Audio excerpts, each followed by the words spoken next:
Hi, welcome back to Titan Web. Today we're going to be showing you the last part of our Cricut fan club, which is the team page.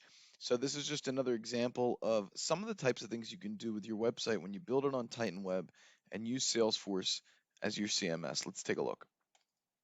So here's our website, which we saw in the other videos, and we're going to navigate to the Titan team page.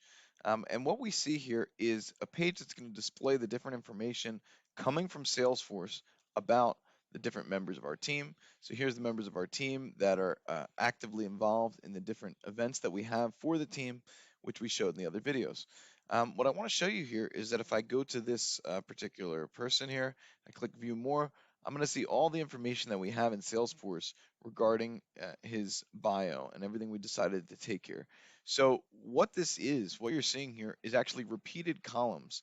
And these repeated columns, we set the logic in Titan Web so that any contact who is a member of the Cricut team is going to show here dynamically when they're added to Salesforce. So I want to show you how that actually looks in real time. So let's go into Salesforce. Let's create ourselves a new contact. So let's make it Titan Web, and we're going to skip all the information, but what we are going to do is make him an active team player so that our Titan Web project knows that he should be included on the team.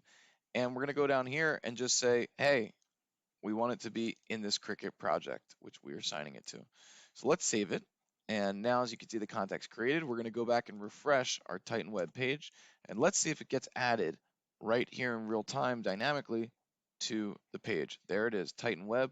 Of course, we didn't put in a picture, but we could do that easily here. We could put in a picture inside of this box here. And of course, as I said in other videos, all the architecture is up to you. Make it match the way that your business needs it. So that's all for today. Thanks a lot for joining us, and stay tuned for more videos on Titan Web.